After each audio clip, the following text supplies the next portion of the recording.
Olá, seja bem-vindo a mais um U-Talks aqui na U-Mentor.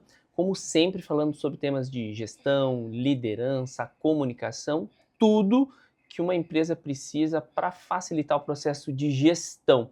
Gestão dos negócios e também gestão de pessoas. E para esse tema tão importante, gestão de pessoas, hoje a gente vai falar com um cara sensacional e o tema desse U-Talks é neuroliderança. E para me acompanhar nesse bate-papo, eu tenho Michel Schumacher. Como é que você tá, cara? Tudo bem? Muito bem, graças a Deus. Muito obrigado, Ismael. Michel Schumacher, mas eu vou te chamar de Schumacher. Tudo bem? Perfeito, perfeito. Bom, para você que não conhece o Michel Schumacher, você pode acessar a plataforma. Você tem uma série de treinamentos sobre vários temas ligados à gestão. E esse papo que a gente vai falar sobre neuroliderança, antes de mais nada, além de te agradecer por ter aceito o nosso convite, eu quero saber o que é neuroliderança e como que você veio a se aprimorar nesse tema que ao mesmo tempo parece ser tão simples, mas eu tenho certeza que é muito complexo. Com certeza. Maravilha. Bom, Ismael, primeiramente, muito obrigado. É uma honra eu poder estar participando aqui. Eu agradeço o convite. Então, assim, o conceito da neuroliderança, tudo começou com o estudo da neurociência, ou seja, estudo do cérebro.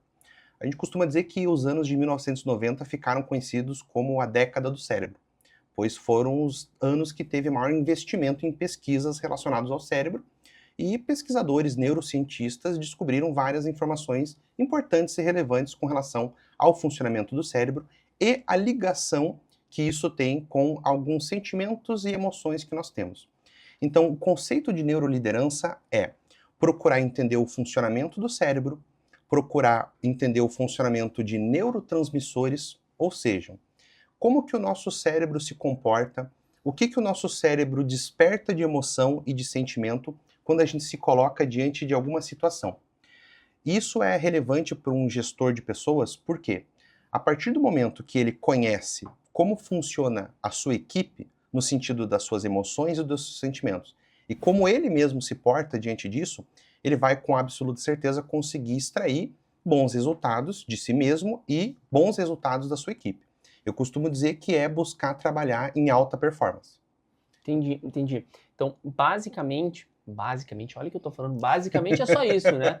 Mas essa questão da neuroliderança, ela faz com que nós possamos, teoricamente, se autoconhecer de uma melhor forma, para saber se portar em todos os momentos, Perfeito. e principalmente conseguir identificar nas pessoas que eu lidero o modelo mental que a pessoa tem, quais são as suas fragilidades, o que eu posso contribuir. Quem sabe eu estou tendo um profissional que em algum momento ele fica nervoso, eu identificar isso e saber como tratar ele para que ele não fique nervoso em algum momento? Perfeito. Então, dentro disso que você falou, a neuroliderança busca identificar quais são as necessidades que essa pessoa tem. Então, basicamente, a gente diz que dentro da neuroliderança, os pesquisadores apontam e descobriram 4 necessidades básicas das emoções humanas, que seria conexão, né, pertencimento a algo, pertencimento a um grupo de pessoas. A segunda necessidade seria orientação e controle. A terceira necessidade, a autoestima. E a quarta necessidade, que a gente diz que é a mais primitiva de todas, é a maximização, a busca pelo prazer e evitar a dor. Então, um líder, um gestor que tem essa percepção, ele sabe que a sua equipe precisa de conexão e pertencimento, e ele sabe que se o colaborador, a equipe não atingir, não tiver essa necessidade suprida, o que vai acontecer? Ele vai ter problemas, ele vai ter baixo rendimento, ele vai ter uma pessoa que vai estar enfrentando problemas que podem ser profissionais, mas também pessoais. Então, eu costumo dizer que o papel, talvez um dos papéis mais importantes e difíceis de um líder é justamente formar pessoas. E muitas vezes é algo que é muito negligenciado. Alguns líderes, Concordo. infelizmente, negligenciam, esquecem, não relevam a importância disso. Então, a neurociência é uma ferramenta que um líder vai poder estar utilizando para auxiliar ele na formação de equipes. Então, se você seguir essas diretrizes, essas orientações e buscar entender isso na sua equipe, se essas necessidades estão sendo supridas, você com certeza vai manter um ambiente organizacional mais harmonioso, mais adequado, com maior rendimento e com maior performance. Maior performance. Quem sabe seja essa a chave ou o que motiva um líder à busca desse conhecimento, porque nós que somos líderes, Sim. a gente busca alta performance pessoal, alta performance do nosso time, que a alta performance somada com todo o processo organizacional da empresa vai trazer resultados positivos ou melhores resultados. Sim. Schumacher, tu falou que são 4 itens extremamente importantes. Pode Sim. repetir para mim, por favor? Com certeza. Conexão e pertencimento. Tá. A gente pode se aprofundar nele se você quiser. Isso, eu queria, nesse item, me cita, quem sabe, um ponto mais importante, na tua opinião, sobre esse tema específico. Ótimo. Relacionamento. Relações entre pessoas. Eu costumo usar como exemplo, quem já teve a oportunidade de se mudar de uma cidade, de um estado, coisa simples. A pessoa, quando ela muda de empresa, hoje eu estou trabalhando na empresa X e agora eu estou entrando numa empresa Y. Talvez uma das primeiras coisas que essa pessoa sente e busca é se conectar a pessoas. Uhum. Então, geralmente, quando você entra numa empresa nova, você tem uma expectativa muito grande com relação ao clima organizacional. Mas como é que vai ser os meus colegas? Mas como é que vai ser o meu gestor? Como que eles vão me receber? Como que eles vão me receber? Será que eu vou fazer parte da equipe? Será que eu vou pertencer àquele grupo de pessoas? Então, a necessidade de conexão e pertencimento está relacionado a isso. A se conectar com pessoas, a ter interação social. Será que no primeiro dia a minha equipe vai sair para almoçar comigo? Ou será que eu vou ter que almoçar sozinho? Mas como que eu me porto no primeiro dia? Então a necessidade é isso. E a gente sabe que um líder, um gestor, tem sim a oportunidade de transformar um ambiente organizacional mais propício para que as pessoas tenham uma interação social mútua. Uma responsabilidade do líder, né? Com certeza uma responsabilidade do líder. Muito bem. Comunicação, check. Qual que é o segundo item? O segundo item seria orientação e controle. Orientação e controle. Orientação que o líder orienta a sua equipe e a maneira que ele controla processos, dados, números e a sua própria equipe, é isso? Esse aspecto de orientação e controle está mais relacionado à pessoa saber para onde ela está indo, ter o controle das suas atividades. Então, assim, trazendo um exemplo que eu gosto muito de utilizar. Infelizmente, a gente sabe que alguns líderes hoje têm o costume de ser muito centralizador, ser muito autocrata. Então, o líder centraliza todas as tomadas de decisão nele. E, assim, a gente sabe que todas as empresas têm as suas informações que têm um grau de sigilo. Com certeza. A questão estratégica da empresa não pode ser vazada simplesmente para todo mundo. Então, existe sigilo dentro da empresa? Ótimo. Existem graus hierárquicos dentro da empresa, então certas hierarquias devem ter acesso a algumas informações, outras hierarquias não faria sentido. Mas o que acontece é que alguns líderes confundem isso e acabam centralizando e acumulando toda a informação neles. Vou dar um exemplo bem simples. Todas as empresas ou passaram ou vão passar por um processo de reestruturação em algum momento. Pode ser um processo de reestruturação extremamente simples, mas pode ser uma reestruturação um pouco mais complexa. Só esse nome, reestruturação, já faz a pessoa ficar com o pé atrás, o colaborador já fica assustado, já fica sentindo aquela ansiedade. Vai ter mudança. Exatamente, vai ter mudança. Um líder que entende que a sua equipe tem a necessidade de orientação e controle é aquele líder que reúne a equipe e fala, pessoal, vamos lá, o que é essa mudança? Como vai acontecer essa mudança? Em que ritmo, em que velocidade que essa mudança vai acontecer? E isso é uma necessidade das pessoas. Uhum. Ninguém gosta de viver, ninguém gosta de trabalhar sem saber como vai ser o dia de amanhã. A gente, para tentar resumir rapidamente, no âmbito pessoal, você não se sentiria bem se você não soubesse o que você vai comer amanhã ou se você vai ter alguma coisa para comer amanhã. Uhum. Isso é você ter orientação e controle de para onde a sua vida está indo.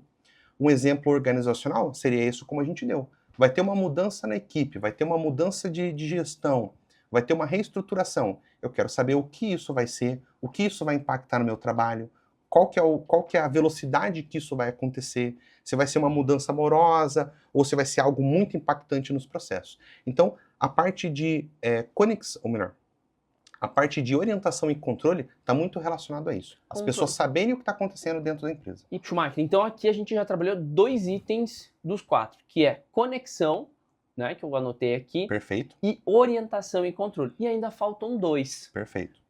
Qual é o próximo que a gente pode falar aqui? O próximo seria autoestima. Autoestima. Mas perceba que autoestima não se refere única e exclusivamente à questão de autoestima da pessoa no aspecto visual. Uhum. Por exemplo, eu me sinto bonito ou não, enfim. Autoestima no aspecto da sua vida De profissional. segurança De também. segurança, de ser capaz de realizar uma atividade.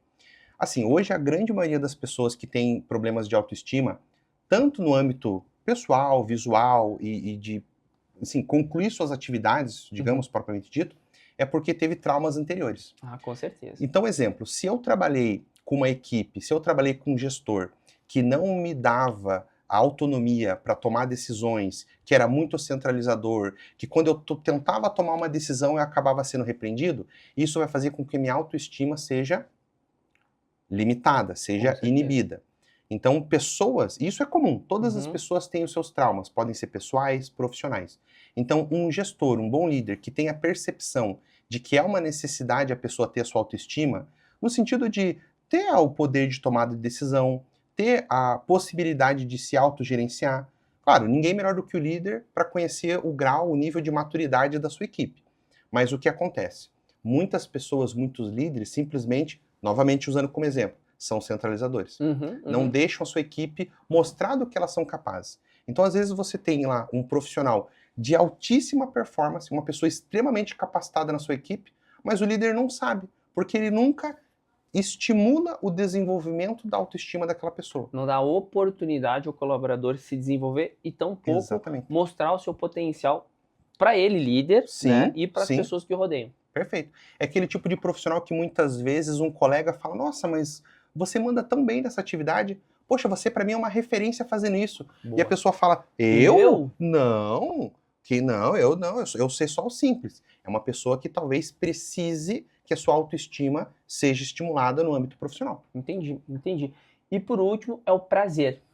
Perfeito. Maximização do prazer e evitar a dor. E eu costumo dizer que essa seria a necessidade mais primitiva de todas. Trazendo como exemplo o homem das cavernas. Lá nos primórdios. O que ele precisava fazer? Caçar, comer, se reproduzir e dormir. Era isso. A busca pela maximização do prazer e evitar a dor. Então, as pessoas precisam ter o seu lazer, precisam ter o seu bem-estar, precisam se sentir bem no ambiente de trabalho. E ninguém gosta de sentir dor. Mas aí entra uma certa, como é que eu posso dizer? Um antagonismo. Por quê? Crescer dói. Concorda comigo? Com certeza. A gente usa até como referência, né? Uma criança quando está em desenvolvimento, está crescendo, musculatura, o osso dói. Então, de forma primitiva, o ser humano já quer evitar a dor. E o líder precisa entender que muitas vezes o colaborador tem potencial para se desenvolver, mas ele está tão ligado a essa necessidade primitiva de evitar a dor que ele não quer. Ele não quer aceitar uma oportunidade, ele não quer se colocar numa posição onde ele vai ter que sofrer um pouquinho, sofrer no sentido de aprender, de se desenvolver ou algum tipo de habilidade, e o líder que entende isso, que é uma necessidade, e trabalha de uma forma que a pessoa entenda que, meu amigo, veja bem, você vai sofrer um pouco, você vai ter um pouco de dificuldade agora, mas no futuro, lá na frente, você vai se desenvolver, você vai ter a sua Vai colher os recompensa. frutos. Vai colher os frutos, exatamente. Perfeito. Schumacher, tu fala nesses 4 itens aqui e me remeteu quando o líder consegue desenvolver esses 4 itens aqui, e ele tem uma equipe muitas vezes grande, onde o mercado profissional hoje exige muito dos líderes e da equipe, obviamente. A gente vive uma concorrência muito grande entre todas as empresas, então Sim. o líder precisa se destacar, precisa movimentar a sua equipe, etc. Eu tenho certeza absoluta que chega em algum momento que vem uma espécie de estresse, né, um esgotamento. Perfeito. Como que a liderança ou uma pessoa que exerce determinada atividade na empresa pode trabalhar isso, né, esse esgotamento, esse estresse, se utilizando, né, desse tema que a gente está falando da neuroliderança ou utilizando mecanismos que a gente possa minimizar esta dor, né, e maximizar outros pontos que pode trazer resultado. Isabel, perfeita, excelente pergunta. Hoje, a grande maioria das pessoas se encontra num estado de estresse mental, de exaustão mental. E eu costumo dizer o seguinte, uma pessoa que trabalha numa atividade muito operacional, que fisicamente é exaustivo, eu costumo dizer que uma boa noite de sono e um prato de comida quente resolve o problema.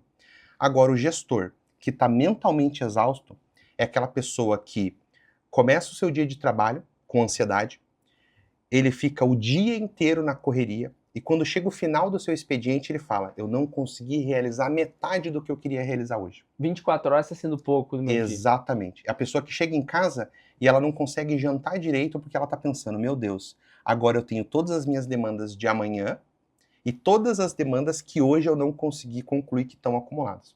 Então, a neuroliderança também fala muito sobre os neurotransmissores, que são chamados de hormônios ou agentes químicos que trabalham no nosso cérebro e eles despertam alguns tipos de emoções específicas. Existem vários tipos, mas eu acho que não vem ao caso a gente ficar se aprofundando muito neles. Mas um que é muito importante, chamado de dopamina. A dopamina é um neurotransmissor que basicamente funciona para que a gente consiga sentir prazer, sentir felicidade a partir do momento que a gente consegue realizar atividades, realizar coisas que são desafiadoras. Uhum. Eu digo que um líder precisa constantemente procurar o bem-estar. O bem-estar seria, né, o equilíbrio de vários aspectos da vida. Pessoal, profissional, espiritual, enfim. O que acontece? Muitos líderes hoje enxergam a sua equipe, enxergam a importância do que eles precisam entregar de resultados e às vezes não param um pouquinho para se avaliar. É a questão, como você disse no começo, né, o autoconhecimento. Então, uma dica que eu dou para uma pessoa que se encontra nesse estado estressado, de exaustão mental, é primeiramente entender qual aspecto na sua vida está falhando. A pessoa está tendo lazer o suficiente? A pessoa está conseguindo ter bons relacionamentos? A relação que ela tem com colegas, com amigos, com familiares está em dia? E a questão da dopamina é muito interessante porque muitas pessoas trabalham sem planejamento, que foi o que você falou anteriormente. Muitas vezes o líder que está estressado, como a gente comentou, é a pessoa que não tem um planejamento. Inclusive tem uma prática que é atrelada à neuroliderança, que é você se organizar e você sempre traçar a questão de prioridade das atividades que você vai realizar e que todo dia você tenha metas de coisas que são desafios, alcançáveis, obviamente, e você trabalhar seguindo esse planejamento. Porque o nosso cérebro funciona da seguinte maneira: se eu simplesmente começar a performar, realizar atividades, entregar demanda, ok, eu vou cansando, eu vou atingindo o grau de exaustão. Quando eu tenho isso como uma meta, como um objetivo, o meu cérebro entende que eu vou concluir a atividade A, na sequência B, na sequência C e assim sucessivamente. Cada vez que eu concluo uma dessas atividades, o meu cérebro faz o quê? Ele libera uma porção de dopamina no organismo. E eu costumo Que é o dizer prazer. que é o prazer, é a sensação do prazer, é a sensação da felicidade, a sensação de dever cumprido. Uhum. Então, você está trabalhando e constantemente você está recebendo, seu cérebro está recebendo essas doses de dopamina. Claro que eu estou falando de uma forma bem simples, né, não me aprofundando muito na questão da ciência, mas basicamente de forma resumida é assim que funciona.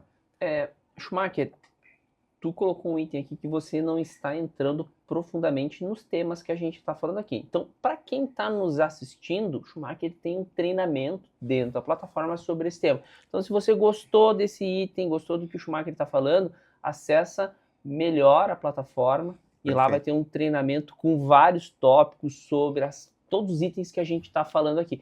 Desculpa te cortar, mas eu precisava fazer um merchandising. Não, perfeito, excelente. A ideia é essa mesmo. A gente se aprofunda muito mais na questão dentro do curso. Mas, para concluir, a gente diz que uma mente inundada de dopamina é uma mente que trabalha em altíssima performance, é uma mente criativa, é uma mente que entrega resultados. Então, o que um líder precisa? E aí entra uma questão bem interessante. Às vezes o líder quer extrair da sua equipe alta performance, mas ele não está trabalhando, ele não opera em alta performance. Então, a hierarquia das coisas seria: um líder, ele precisa atingir o estado de alta performance mental dele, de entregar resultados, para aí sim ele conseguir extrair isso da sua equipe. Claro que quando a gente fala extrair é no sentido de motivar, de incentivar, de trazer a equipe, né, desenvolver a sua equipe. Esse processo aqui é basicamente micro-recompensas, né, Schumacher? Exatamente, está diretamente atrelado ao sistema de recompensa do cérebro. Legal. Que a gente também aborda no curso. Perfeito. Schumacher, a gente está chegando no final do nosso bate-papo aqui e eu fiz aqui uma espécie de um resumo do nosso bate-papo aqui. Perfeito. Eu vou colocar o resumo, enquanto eu digo o resumo para o povo que está nos assistindo e também nos ouvindo, eu gostaria que você elaborasse aí uma espécie de uma dica, uma orientação para as pessoas que estão nos ouvindo, tá bem? Ótimo. Então, a gente iniciou falando sobre os 4 tipos, né, de neuroliderança. Passamos lá, então, pela conexão, pela orientação, falamos sobre a autoestima, finalizamos com o prazer e a gente deu uma passada em como a gente pode diminuir o processo de estresse, né, entendendo que para isso acontecer, um dos mecanismos é a gente trabalhar com micro-recompensas, né? Isso falando de forma pessoal, e também o líder que está nos assistindo pode se utilizar dessa metodologia, desse modelo mental, né, de Sim. neuroliderança, para extrair mais da sua equipe, do seu time, né? E lembrando que todo esse processo aqui de neuroliderança está atrelado diretamente ao processo de autoconhecimento. Com certeza. Fechou? Perfeito. Bom, Schumacher, tem uma câmera aqui no meu lado esquerdo. Eu gostaria que você Sim. falasse para esse povo que está nos assistindo aí algumas Maravilha. orientações e dicas para quem está nos vendo. Perfeito. Bom, primeiramente, é extremamente importante você conhecer pessoas. Um líder precisa conhecer, precisa entender de pessoas. Inclusive, teve um texto que eu li há um pouco tempo atrás, que eu achei simplesmente sensacional, que diz o seguinte: a gente nasce pela mão de pessoas. Os nossos primeiros passos são dados, provavelmente, segurando a mão de uma pessoa. Nossa primeira alimentação, os nossos primeiros ensinamentos são feitos por uma pessoa. Todo o nosso desenvolvimento. Provavelmente a primeira oportunidade que a gente teve de trabalho foi a partir de uma conversa com uma pessoa. Se a gente se sentir doente, a gente vai ser cuidado por pessoas. E no final da nossa vida, o nosso caixão vai ser transportado por pessoas. Então eu acho que esse texto ele resume muito bem a mensagem que a neuroliderança quer passar. Porque no final das contas é o quê? É saber lidar com pessoas e entender que pessoas têm sentimentos, emoções e necessidades específicas. Algumas pessoas podem gostar disso mais, outras podem gostar menos, mas é uma responsabilidade do líder trabalhar e gerenciar todas essas emoções e todos esses sentimentos. A neuroliderança, como a gente falou no início do curso, é só um conjunto de ferramentas que vai auxiliar o líder a fazer o trabalho dele. Essa seria a sugestão que eu daria, a dica. Pensar um pouquinho mais nessa questão de que você trabalha com pessoas. Tirar o rótulo funcionário, tirar o rótulo colaborador e lembrar que é um indivíduo com sentimentos, necessidades, frustrações e muitas vezes com os mesmos problemas que você pode ter. É isso. Schumacher, muito obrigado, muito bom esse bate-papo.